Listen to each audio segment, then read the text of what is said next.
No ar, a partir de agora, saúde e bem-estar.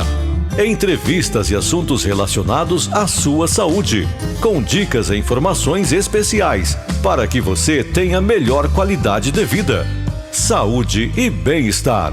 O programa saudável na internet. Olá, amigos que acompanham aqui o nosso programa Saúde e Bem-Estar. Estamos chegando com a edição de hoje do nosso programa. A você que está com a gente pelo Facebook, marque seus amigos, compartilhe o nosso conteúdo, divulgue a nossa programação. Está com a gente aí pelo YouTube? Olha, ative aí o sininho de notificações, se inscreva no nosso canal, marque seus amigos e, claro, acessando aqui o nosso canal e se inscrevendo no nosso canal, você tem acesso a uma playlist completa com todos os programas que já foram ao ar ao longo desses 5 anos aqui de Saúde e Bem-Estar e tem a oportunidade de rever esses programas e compartilhar sobre todos os conteúdos que foram aqui abordados. E hoje, claro, esse programa também vai ficar à sua disposição para você compartilhar e você rever quantas vezes quiser. Hoje o nosso assunto é algo muito interessante e muito importante, eu diria, desde os nossos primeiros dias de vida e sobretudo para a mãe, também para todas as famílias. Hoje, por viver aí, então, portanto, o mês de agosto, vamos falar um pouquinho sobre a campanha Agosto Dourado. O que é a campanha Agosto Dourado? É uma campanha dedicada à promoção, proteção e apoio ao aleitamento materno.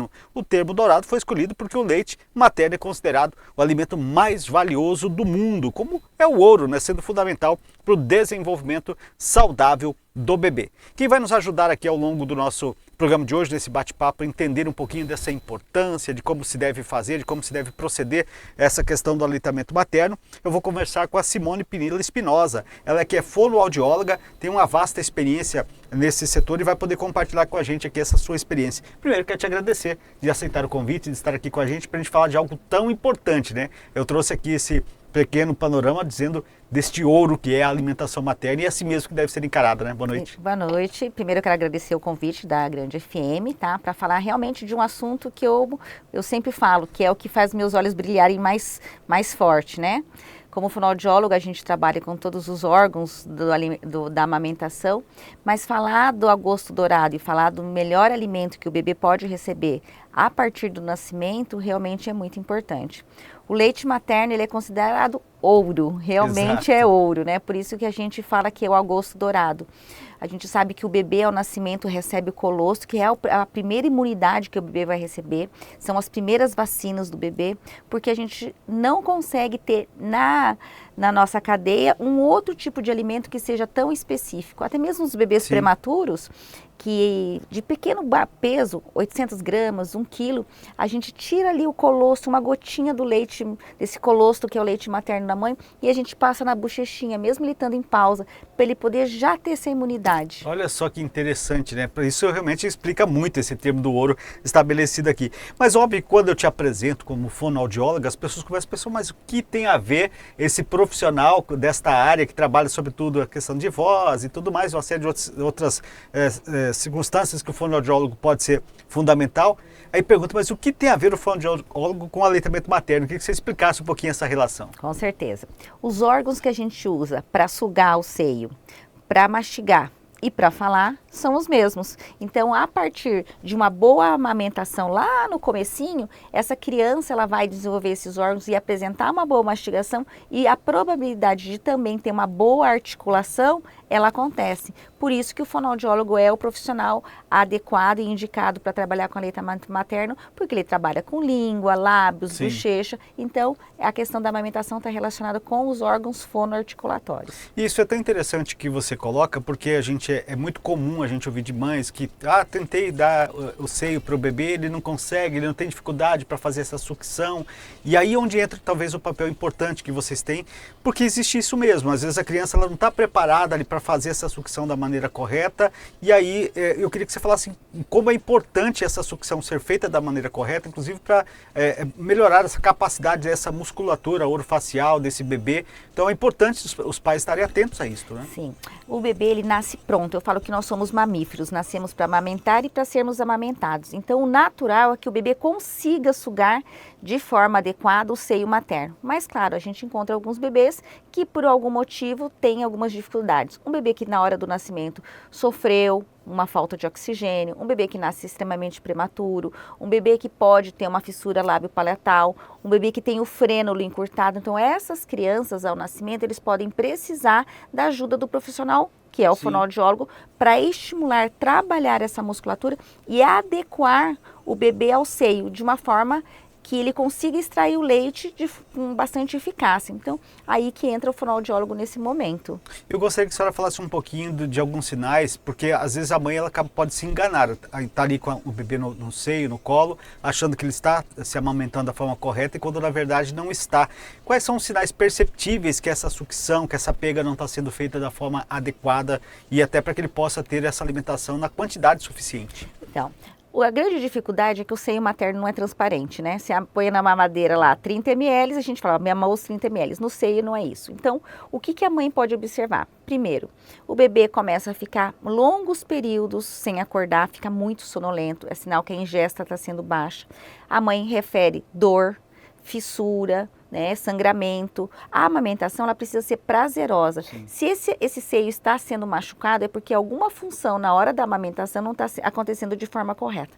Trocas de fralda. Então, se a gente consegue trocar a fralda do bebê várias vezes, é porque ele também está fazendo a ingesta correta.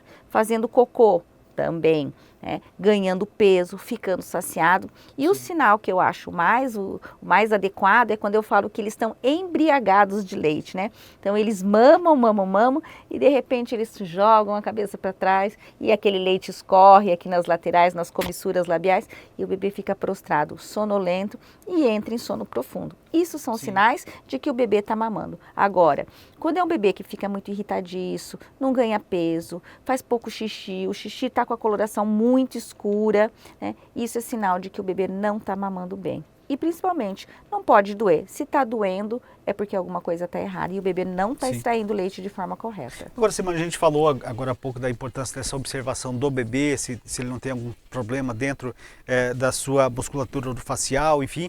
Mas também, às vezes, as primeiras dificuldades se dá por conta da mãe em si, porque tem mães que têm dificuldade, de repente tem algum problema ali no seio, que não consegue fazer com que dê mais trabalho, vamos dizer assim, para essa criança. Então isso precisa ser trabalhado de forma conjunta também, não só o bebê, mas a mãe tem que ser observada nesse processo, né? Com certeza. Por isso que é importante a gente preservar a hora ouro, que é a amamentação na primeira hora de vida, lá no centro cirúrgico. Então quando esse bebê consegue abocanhar lá, a probabilidade de que esse leite venha mais rapidamente e a mãe tenha mais facilidade é muito grande.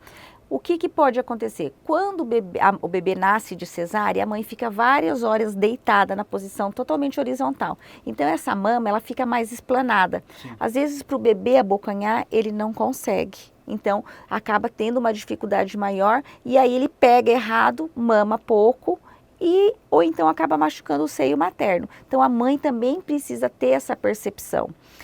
Às vezes as mulheres que fazem redução de mama, nas cirurgias mais antigas, eram retiradas muitas glândulas mamárias e aí a produção ficava baixa também. Então a gente precisa fazer uma anamnese, ou seja, entender o caso dessa mãe para que ela possa produzir um leite de quantidade adequada. Muito bem, Simone, eu não sei se você já explicou quando a gente estava falando aqui dos sinais, que se a gente percebe se o bebê está fazendo essa sucção de maneira correta, se ele está se alimentando, da questão nutritiva, né? Porque a gente pode falar assim, como é que a gente pode diferenciar uma sucção nutritiva da não nutritiva? Passou um pouquinho por aqueles sinais que você acabou de falar para a gente? Aqueles sinais, quando o bebê está se alimentando de forma nutricionalmente, ele abocanha o seio e faz aquele movimento bem acelerado, bem forte, estalado, é que a gente fala, nossa, tá mamando bem. A não nutritiva é quando o bebê vai indo para o final da mamada e ele, na verdade, ele já está sugando para dormir, pela questão emocional, pelo aconchego materno. Então, a não nutritiva já é por uma questão mais de estar no contato pele a pele com a mãe. E a nutritiva, que é a inicial, é quando ele retira todo esse leite. E aí precisa saber acompanhar esse processo, porque exatamente você trouxe uma frase que me chamou a atenção ali no início, que essa mamada precisa ser prazerosa, né? E é quando se faz essa não nutritiva, obviamente que dá um desgaste para a mãe, porque de repente ela vai ter de levantar várias vezes durante a noite, ou seja, eu ouço falar de que se você consegue coordenar isso, de vai fazer uma boa mamada antes de dormir, vai só no outro dia, porque é como a gente, quando deita para dormir, você não levanta. A grande maioria não precisa levantar à noite para poder se alimentar, né? Comer, é mais ou menos por aí, né? É mais ou menos por aí. O que só é importante dizer é que os bebês, principalmente nos primeiros 15 a 20 dias, ele ainda vai acordar várias vezes de madrugada. Vai acordar várias vezes o dia todo, porque o estômago é muito pequeno, então ele enche rápido e esvazia rápido. Conforme o bebê vão passando os dias, o estômago vai ficando maior, então ele vai tendo uma maior capacidade gástrica e aí esse intervalo fica realmente maior. Tem bebês que mamam, por exemplo, 11h30, meia-noite, e só de manhã cedo que eles vão mamar. Então, quando eles fazem essa nutrição, essa mamada nutritiva, que ele consegue retirar tudo o que ele precisa do leite materno, que é água, proteína, gordura, ele vai ficar saciado um período maior. Agora, quando ele fica só na não nutritiva, só naquela sugadinha, ele tem toda hora fome, toda hora fome, toda hora fome.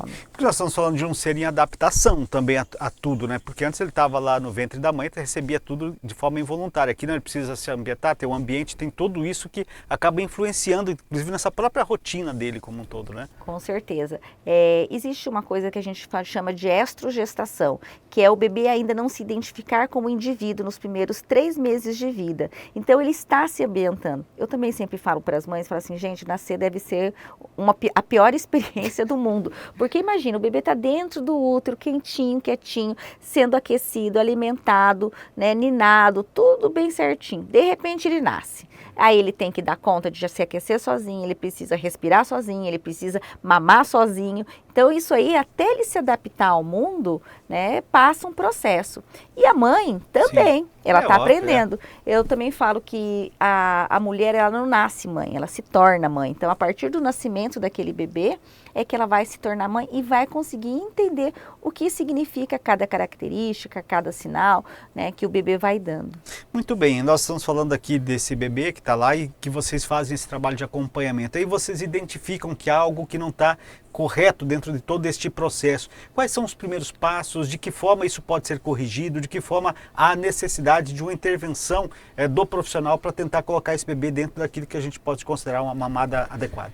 A gente vê que o bebê às vezes não está ganhando peso ou perdeu mais peso do que o habitual. Nos primeiros 15 dias eles vão perder 10% do valor do nascimento, tá? Se esse bebê perdeu 15, 20, ele precisa realmente de uma intervenção. Às vezes não é de um complemento de leite de fórmula, é assim ensinar a mãe a que ele consiga colocar o bebê no seio de forma correta para que ela possa extrair o leite. Então, a gente vai ver que precisa de intervenção, principalmente se o ganho de peso está muito baixo. Muito bem. Esse é o nosso programa Saúde e Bem-Estar. Estamos falando de algo importantíssimo, né, durante esse mês de agosto, né, que é para falar do Agosto Dourado, que é a respeito, né, dessa conscientização sobre o aleitamento materno. Simone, a gente falava agora há pouco da alimentação não nutritiva, e a nutritiva é não nutritiva aquela que seja para poder satisfazer ali espaço, aconchego e tudo mais. Os pais, eu falei agora há pouco, que às vezes em determinados momentos você fala, poxa, não estou dando conta, vou ter que ficar. Aí eles lançam mão, às vezes, de alguns artifícios. Aí entra a chamada mamadeira, aí entra a chamada chupeta, que o pai fala, vamos dar chupetinha que ele vai parar de chorar e tudo mais. Queria que você falasse dos riscos do uso precoce desse tipo de alternativa, vamos dizer assim, para driblar aí esse desejo do bebê. O bebê ele vai estar aprendendo a mamar, igual a mãe está aprendendo a amamentar. Quando a gente começa a usar os utensílios muito precocemente, existe uma coisa que se chama confusão de bicos, porque quando o bebê suga no seio, ele vai trabalhar língua, lábios, palato duro, palato mole, bochecha. Então ele faz todo um trabalho de coordenação, sucção, deglutição e respiração. Sim. Quando o bebê vai para a mamadeira, ele só tem que abrir e fechar a boca e o leite é ejetado. Abrir e fechar a boca e o leite é ejetado. Então, quando você tira o bebê da mamadeira e tenta colocar no seio, é claro que o bebê chora, porque ele percebe que é muito mais difícil mamar o seio do que mamar o leite que está na mamadeira. Sim. A mesma coisa é a chupeta. A chupeta ela só faz 2 movimentos, de abertura e ela faz um movimento ondulatório pequeno, diferente também do seio materno. Então eles começam a mudar o padrão de oralidade interna, o padrão de sucção. E quando eles vão para o seio, eles sentem um pouco de dificuldade. Por isso que a gente chama de confusão de bicos. Sim, muito bem.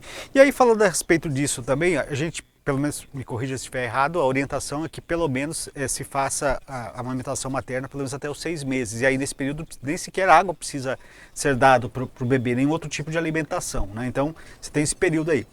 E eu queria que você falasse do desmame precoce, né? Porque muitas mães, às vezes, por diversas razões, seja de trabalho, seja de outras atividades que ela precisa, ela acaba promovendo esse desmame de forma precoce. Isso pode ser prejudicial, por exemplo, a gente estava falando de esse período de adaptação, de formação, inclusive, orofacial, das musculaturas. Isso pode lá no futuro influenciar, por exemplo, na fala dessa criança? Isso pode ter consequências por conta exatamente desse desmame precoce? Pode.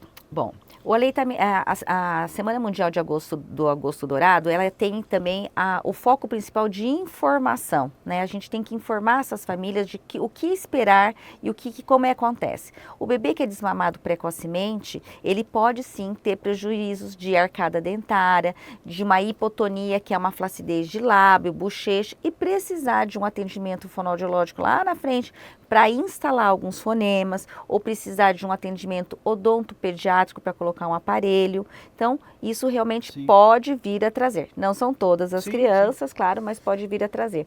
Então, a gente sabe que se o bebê seguir mamando de forma adequada, a probabilidade de não ter essa alteração é muito grande. E mesmo com todas as informações que a gente faz, com todas as orientações que a gente faz nas unidades hospitalares, nos postos de saúde e na rede brasileira de banco de leite, que nós temos inclusive um banco de leite aqui em Dourados, a média de abandono do seio materno no Brasil é de 54 dias. Então, se você for ver, o bebê mal chegou ao 2º mês de vida e a mãe, por alguma dificuldade ou falta de rede de apoio ou falta de informação correta, acaba acreditando que ela não é capaz de amamentar ou que o seu leite é fraco, né? A gente também sabe que existem mulheres que por vários motivos não têm o desejo de amamentar, e nós não estamos aqui para julgar a mulher que não tem o desejo, mas também tem bebês que não podem ser amamentados no seio materno por outras questões também. Então, mesmo assim, das mulheres que dos bebês que amamentam no seio materno, a média ainda é muito baixa. 54 dias é muito pouco. É muito pouco, não tenho dúvidas disso. Simone, óbvio que a gente até aqui abordou essa questão da importância da alimentação materna, da criança e tudo mais, dos benefícios que ela traz para o bebê e para a própria mãe em si. Mas tem algo que é bastante interessante, que é exatamente esse vínculo emocional que também é criado através disso. É esse momento em que, novamente, esse bebê se une fisicamente com a mãe, vem lá do útero, onde ele estava pelo cordão umbilical ligado à mãe. Dá para dizer que ali é novamente essa conexão que a mãe cria com o bebê nesse momento? É uma conexão muito forte, né? Porque o bebê sente o batimento cardíaco da mãe, sente a respiração, então ele fala, opa, conheço esse ambiente, eu estou seguro, estou no colo da minha mãe, que é o que ele sentiu durante os 9 meses dentro do útero materno. Então, realmente é uma muito forte. Um dos últimos estudos que saiu agora, nas revistas científicas, principalmente internacionais, mostra que os bebês amamentados no seio, eles têm um QI mais elevado do que a média dos bebês que não são amamentados no seio. E também o vínculo com aquela mãe a partir do aleitamento materno, ele é muito maior do que o dos bebês que não são amamentados no seio, são utilizados outros utensílios. Muito bem, eu falei agora há pouco do mínimo, né, da amamentação de 6 meses, mas há quem também tem sempre aquela dúvida quando efetivamente, a partir daquele momento, eu posso promover o desmame, já é a hora de se fazer isso, porque a gente até percebe que tem pessoas que, entre aspas, esquecem, acaba ficando um período prolongado, e há quem diga que esse período prolongado também pode dar prejuízos para essa criança. Queria que você falasse um pouquinho sobre isso. Então, assim, a Organização Mundial da Saúde, a Sociedade Brasileira de Pediatria, ela orienta exclusivamente no seio até 6 meses, porque o leite materno tem água, proteína e gordura, então realmente não precisa de complementar com água. Depois dos 6 meses, ele começa a introdução alimentar. Até os 12 meses, o leite materno ainda é o alimento principal, né? A criança começa a comer, mas o leite materno é o alimento principal. E aí a Sociedade Brasileira de Pediatria fala até 2 anos ou mais. Então, o leite materno é um alimento vivo, então ele vai se adaptando conforme a necessidade. É claro que Algumas vezes a gente sabe que se for um bebê que for amamentado até muito, uma idade maior, 4, 5, 7 anos, esse vínculo emocional com a mãe às vezes é tão grande que quando precisa acontecer o desmame, o bebê ele sofre, porque ele acaba não conseguindo entender que ele não faz mais parte desse processo. Então, o desmame, ele deve acontecer de forma gentil, tanto para a mãe e para o bebê, e conforme eles acreditarem que é o momento certo. Sim, ou seja, tudo precisa ser muito bem dosado, muito bem equilibrado, acho que isso é o mais importante, né? A gente, quando fala aqui, todos que vêm no nosso programa, a gente fala sempre no método preventivo e tudo mais. Quando a gente fala desse tema que está aqui, porque a gente imagina, mesmo as famílias que fazem todo esse processo, a criança está lá amamentando da forma correta, geralmente você fala assim, ó, como é que eu levo num fonoaudiólogo se está tudo bem? Mas é preciso a gente também ter esse pensamento, mesmo que está acompanhando, qual seria a indicação de repente levar esse bebê para ver, naquelas visitas normais que se faz dentro do próprio período dos primeiros meses da criança, já também se observa isso tudo, ou há necessidade dos pais estarem atentos e levarem para o fonoaudiólogo para avaliar essa questão do bebê? Ao nascimento, o bebê passa por uma avaliação da fonoaudióloga antes da alta hospitalar. Então, ele é avaliado no teste da orelhinha, para ver se essa criança nasceu ouvindo, e também no teste da linguinha, para ver se o freno não tem nenhum tipo de alteração, que a gente chama de frenectomia, que é quando a língua é encurtada, e a gente faz o procedimento. Se esse bebê passou por esses 2 procedimentos e está evoluindo bem, desenvolvendo com a fala, com o balbucio, com a linguagem de forma adequada, e está conseguindo se amamentar e posteriormente iniciar a amamentação de forma adequada, ele não precisa de um fonoaudiólogo. Sim. Agora, o bebê está com dificuldade na alimentação. Isso é o papel do fonoaudiólogo ajudar. O bebê não está conseguindo, não está respondendo, não está ouvindo bem. É sinal que também precisa procurar um fonoaudiólogo. E hoje, graças a Deus, nós temos pediatras muito antenados que eles já pedem avaliação. Sim. Olha, antes de completar um ano, vamos passar pela fonoaudióloga para ver se está indo tudo bem. Eu acho que é uma boa estratégia. E nós temos avançado muito, você falou sobre isso tudo, não só antenados, mas avançamos inclusive em tecnologias Sim. que dão a capacidade de resposta muito mais rápida em relação a possíveis tratamentos. Até sobre isso que eu queria falar contigo. É muito comum a gente ver falar de bebês que nascem na linguagem popular da chamada língua presa, né? Ou seja, ao ser identificado isso. Esse já é um problema um tanto quanto, vamos dizer assim, não sei se esse é o termo mais grave, mas que vai precisar de repente de uma intervenção cirúrgica, de como corrigir isso, seria mais ou menos por aí? O teste da linguinha, ele virou lei no Brasil há 13 anos atrás. Antes, a gente só fazia a frenectomia, que é o pique da língua, né? Quando a criança não conseguia instalar alguns fonemas, como o R, do trator, do rato. Aí ia para a fonoaudióloga, passava pelo odontopediatra e fazia o procedimento. Hoje, já antes da alta hospitalar, a gente já avalia e, se é necessário, esse bebê já passa por esse procedimento. Mas alguns bebês, mesmo passando pelo procedimento, têm dificuldade na amamentação, que a gente chama de disfunção oral. Então, o bebê passa 9 meses fazendo o mesmo movimento de língua e, de repente, a gente libera essa língua. E ninguém avisa para o bebê, sua língua está solta, você vai conseguir fazer um movimento melhor. E ele, mesmo com a língua solta, ele continua fazendo o mesmo movimento restrito que fazia intraútero. Então, esse bebê é um bebê que precisa passar pela fonoaudióloga. O que ele vai fazer? Um bebê de 7 dias na fonoaudióloga. Ele vai fazer exercícios fonoaudiológicos, que vai trazer essa língua mais para frente, fazer todas as movimentações, para que ele possa amamentar, tirar esse leite do seio materno com mais eficácia, menos trabalho e menos tensão na musculatura inadequada. Muito bem. Agora, quando a gente olha tudo isso que você está trazendo para a gente, óbvio que a gente pensa numa equipe multidisciplinar, né? Eu queria que você falasse sobre isso, né? Essa importância do pediatra dentro dessa questão, entre os fonoaudiólogos e todos os outros que dentro dessa sequência, para dar essa qualidade que esse bebê precisa, ter essa equipe multidisciplinar que precisa estar muito coesa entre si. Né? Exatamente. Eu, antes do pediatra, até falaria do obstetra. O obstetra também é um profissional que ele entende já bastante sobre o bebê, então ele percebe que se esse bebê não está mamando bem, o pediatra, a odontopediatra, a fonoaudióloga e algumas vezes nós temos ainda alguns tratamentos que são alternativos, que a gente chama, que é osteopatia, fisioterapia, tudo isso pode também ajudar caso a gente veja que é uma situação um pouco mais delicada, ou vamos falar de uma forma popular para as pessoas entenderem, um pouquinho mais grave, né? Aí a gente realmente precisa de alguns tratamentos alternativos para ajudar esse bebê. E isso vai avançando, porque você falou agora há pouco da questão lá, a partir dos 2 anos que começa o desmame, entra a introdução alimentar, o trabalho do nutricionista também aí é fundamental, porque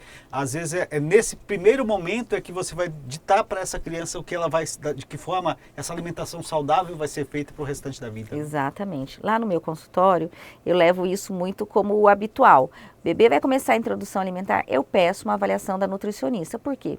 É a nutricionista que vai ver que tipo de alimento vai favorecer aquela criança. Então, a fonoaudióloga vai ver a musculatura, vai ver a mastigação, né? Mas quem vai favorecer o alimento é a nutricionista, é o que é o profissional habilitado para isso. Muito bem, Simone, a gente precisa falar também, e sobretudo esse programa tem essa finalidade exatamente de levar esse conhecimento às pessoas. Hoje as pessoas têm a informação na palma da mão, antigamente a gente tinha muita dificuldade de que isso chegasse, mas é importante dizer que tudo isso que nós estamos falando aqui, essas orientações, elas começam lá no pré-natal, né? A importância das mães passarem por esse período aí lá do pré-natal, levarem e fazer esse acompanhamento, e a importância de campanhas como a gente tem, né, do Agosto Dourado, para cada vez mais as pessoas tenham a consciência de quão importante esse ouro que nós temos para o bebê ser oferecido no tempo certo. Né? Isso, hoje a gente encontra mulheres gestantes que fazem a consulta no pré-natal com o pediatra, no pré-natal com a fonoaudióloga, no pré-natal, né, acompanhando com todos os profissionais, exatamente para quando o bebê nascer, esse bebê esteja bem apto e a mãe esteja bem informada. Hoje essas campanhas, elas acontecem num dos hospitais que eu trabalho, da rede particular, a gente faz a cada 3 meses um curso de gestante. É um tempo curto, são só 4 horas, mas a gente tem uma riqueza de profissionais que orientam essas gestantes ao que esperar em cada momento. Então, quando a mulher tem essa informação, ela recebe essa informação, ela consegue passar por esse momento com uma facilidade, uma tranquilidade muito maior. Então, o acompanhamento no pré-natal faz toda a diferença. Com toda certeza. E com toda certeza vai fazer muita diferença as informações que você trouxe aqui para os nossos ouvintes que estão nos acompanhando. Quero te agradecer pela disponibilidade, dizer que o papo foi muito bom e será convidado outras vezes a estar aqui. Obrigado pela participação. Eu que agradeço pela oportunidade. Eu sempre falo que passar a informação correta, isso traz benefício para todas as mulheres que estão muito sensibilizadas após o parto, né? Então eu agradeço a Grande FM, obrigada a vocês por todo o carinho e estou à disposição para novos bate-papos. E olha só, você, não sei se você teve a oportunidade aí pela tela de acompanhar, mas aqui eu pude presencialmente, e vou confessar a vocês que eu percebi o brilho no olho dela quando ela disse lá no começo para falar desse assunto, como ela gosta disso. Isso é legal para o profissional, quando ele é apaixonado pelo que faz, pelo que fala, né? Realmente, eu sou muito apaixonada pelo aleitamento materno. Eu trabalho com várias áreas, né, dentro da fonoaudiologia, mas eu sempre falo, o aleitamento materno faz meu peito bater mais forte. Que bacana, mas é muito bom isso. Parabéns por essa dedicação e obrigado a você que nos acompanhou pelo Facebook. Eu já aproveita, marque seus amigos, compartilhe esse conteúdo, de repente essa informação é importante para alguém que você sabe que está precisando dessa orientação, compartilha lá. Você pode compartilhar também através do nosso YouTube, está aí à disposição para você compartilhar quantas vezes você quiser e ter a oportunidade de rever esse programa também, fica à sua disposição. Obrigado a cada um que acompanhou a gente. Na semana que vem estaremos de volta. Um abraço, até lá.